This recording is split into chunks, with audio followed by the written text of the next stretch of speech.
dialogue and conversation. So please, yes, especially from you, you're in trouble. I don't even.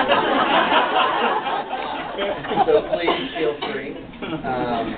You know, it's funny because I came to meet Paul through someone at a conference that I worked on last year, the Asia Society. I see a couple of faces here from that on women leaders in New Asia, right? So when he asked me to talk at this, I immediately said yes, because he's, you know, a wonderful guy, and like, yes, I'll help.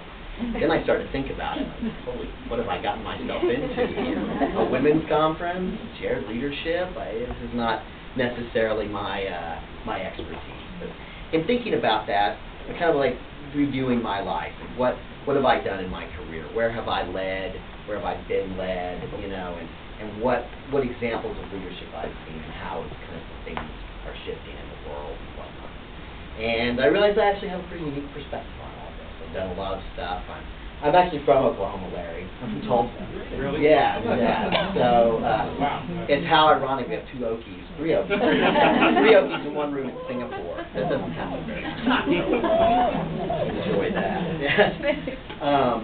And you know, so raised there by a single mom, so I have a strong woman leader kind of role model already, right?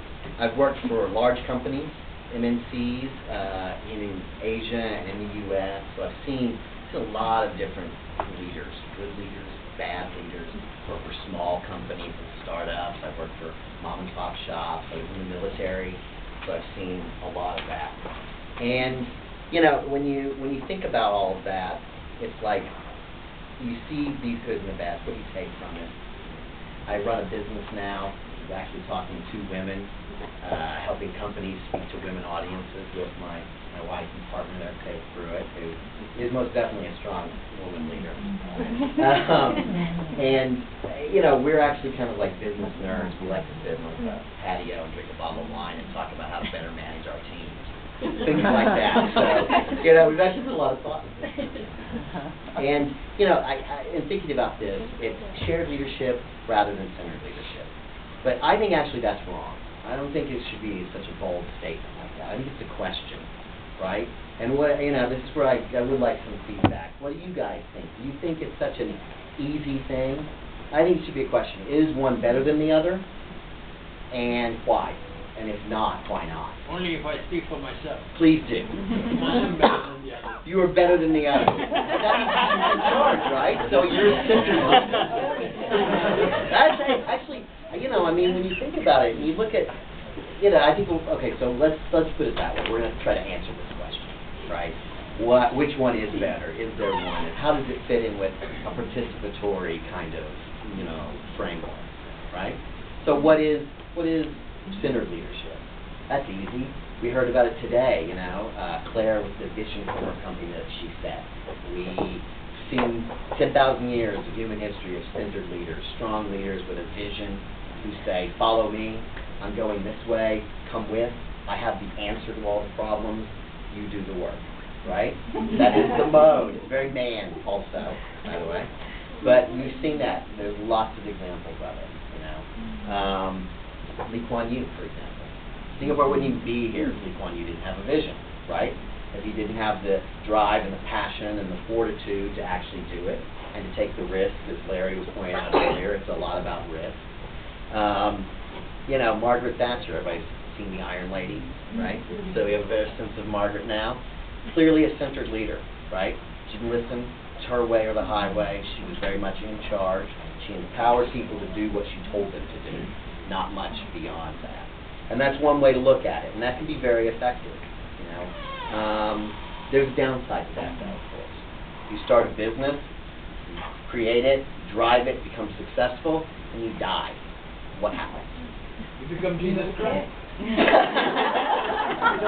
might. You might. I don't know. I'm looking to come back as a butterfly. More than all of them combined together. That's true. But I think that's the thing. It's like once it happens, it can fall. You know, especially family-owned businesses. A lot of times, the central father or mother, whatever it happens to be, creates a company, creates a business. They pass away, and then the kids fight over it, and it degenerates into a mess, and usually the business dies. So there's a downside to having everything be on one leader. right? Apple, we used to talk about Steve Jobs lots of times. When Apple fired Steve Jobs in the 90s, Apple was on a tailspin, and then he came back and started it. So there was clearly that one guy was driving it.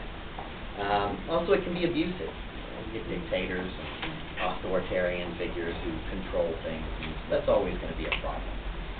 Now, so that's one side. Then shared leadership. What do we mean by shared leadership? I mean, it sounds easy, but what does that mean? Marriage. Marriage? Yeah, actually, yeah. I think family's a great example. One is 85 years, the other one is 84. There you go. See? So it's a partnership, team, right? But I think a family is also a very good example of shared leadership, right? Everybody has a role, everybody participates in group decisions, and they're all kind of working to a common purpose. Yeah? So shared leadership is participatory, obviously. But I think as Paul hinted, it goes beyond just participating, right? You look at the Occupy Wherever movement, because it seems to be everywhere now. You know, and I think you could easily say, oh, that's shared leadership, that's young people getting together and really changing things. You could see that. You could also look at it and say, that's just a bunch of people all going to the same place at the same time and just hanging out. Right? How many of them are actually leading? How many of them are actually really doing something and can drive the change? You know, any kind of crowd-setting mass movement, it's easy to get people to participate, to show up. But then when the authorities show up and ask, what are you doing here, they scatter. And there's usually a smaller group who are actually there to answer it. And those are your shared leaders. Those are the ones who are taking responsibility. And do we agree on that as shared leadership? Yeah, when they ask you, what are you doing at the speaker's corner, that's when you scatter. That's when you scatter, yeah. Unless you put in your papers like, 6 months ahead of time. For all the non-Singaporeans here, there's one place, Speaker's Corner. I ain't never been there, man. I don't even know where it is, but it's a place where literally you can appeal to the government, apply, tell them exactly what you're going to say, and in theory you can go and say whatever you want. On that day, on that time, in that spot. It's an interesting form of participatory democracy, I guess. You ain't coming back. I'm not, yeah. I can already feel my future. But that's okay, that's an idea. That's one way to do it, right? And I think, so it's not about participating, it's about actually being involved. And in today's world, as more and more people are, needing to be specialists in whatever it is for their career or business, all these new technologies, it's impossible for everybody to be a jack of all trades. There's too many trades. Nobody can comprehend and really master, even to a small degree, any of that. So you get a lot more specialists out there. And because of that, everybody has to stand up and say, I'll take ownership of this part, because I'm actually an expert in this. You guys see The Apprentice? And I showed on Star Wars, The Apprentice. I think it's a perfect example of a shared leadership kind of role. You've got a team, everybody says, they got a task to do, write an ad campaign for something. I'm the writer, I'll write this. I'm the photographer, I'll do the graphics. I'm the sales guy, I'll sell it. And then when they go face Donald Trump, everybody has to be responsible for what they did. And they can't blame it on the group, they can't blame it on somebody else. And I think that's a key component to it. It's got to be that ownership and responsibility. That makes a shared dynamic. Now, is that fundamentally better than centered? Anybody want to hazard an opinion? I suppose it depends. Yes. If the group of people you're leading are nincompoops, then you have to be centered. That's true. That's true. And what if they don't want to stand up? Faith tells a very kind of a sad story when you think about it for such large corporations. She used to work for Dell. Didn't tell anybody that. And she was running global comms. And the guy before her was a very laissez-faire kind of boss. He just kind of let you do what you needed to do, not really push or drive.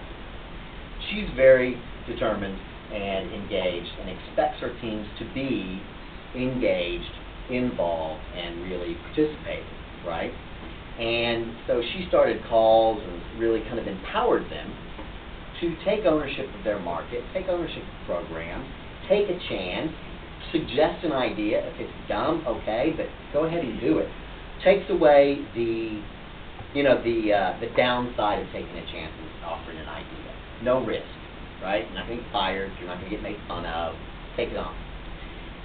When you looked at her team, though, it was interesting who reacted positively and who negatively.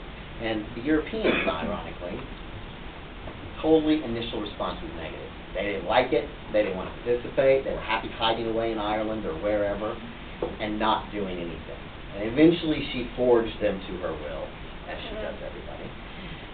But the Europeans, not big. Americans kind of got it. Asians jumped on it. They really loved the chance. And she had a very young team, a lot of women. I think this is also a key point. Young women, young people in general are really gravitating to this kind of taking responsibility and taking that risk, which is interesting because in some cultures in Asia, it's very risk-averse. Singapore, the speakers thing, is a very risk-averse society. China, however, we're living in Beijing now, and we're working for this organization called One Young World, which is about bringing in, young, passionate people who are engaged in social welfare and kind of promoting these environment, health, the role of global business, as we were talking about with the CEO corner of this, what does it mean to be a good business? What are you supposed to do? It takes these people who are doing these things in their company, in their own, on NGOs they've started, brings them together in a global kind of environment and sharing, talking to older people. And, in doing that, we're trying to get people from Asia to go because it's really underrepresented. And we're talking to a lot of young Chinese people, and they are totally engaged. They're eager, they're active, they're doing stuff, they aren't waiting for the old guard to change things. And this shared idea of everybody taking responsibility is something that they're actually embracing. Which in a communist country is kind of is an interesting change, right? And I think it puts a really good kind of roadmap for other countries here to follow, right? So that is shared. Now that we know what we're talking about, is one better? I think if you have nincompoops, you're obviously, or employees in Europe, it's going to be a problem, right? You're going to have to force it. But you've got to give them a kick because eventually they will get onto it, right? Something dangerous like freedom. Absolutely. Absolutely. I personally, I don't think it is. I think you need both. I think you need a model where a leader is no longer the come follow me. It's a motivator. She's going to drive things. She's going to motivate and empower, but she's not going to be like, I have the only answer. Good question, Marta? Yes, or a comment. Please. We're not on the balcony. But this is just making me think, what's interesting is when I first saw the topic of your talk, I thought centered is going to be more looking at things like values. And what I'm hearing coming out of this, it almost sounds like centered leadership being focused on just vision alone isn't enough. And perhaps if the values are also what that central leader is driving, then you have a shared model where everyone is a sub-leader based on a common set of values. So no matter what their role is or whatever the vision is, whatever level they're at, there's still an opportunity to be a leader by embodying a core set of values that is driving, supporting the vision. Absolutely. Hey, Mike. Yes. How about this other thing that you've talked about a strong leader, you talked about a kind of cooperative thing. But what if any particular problem is attacked from the perspective of first a joint discussion and a complete allegiance to the total picture? Yes. Now that's something that we didn't mention. About to. That's very good.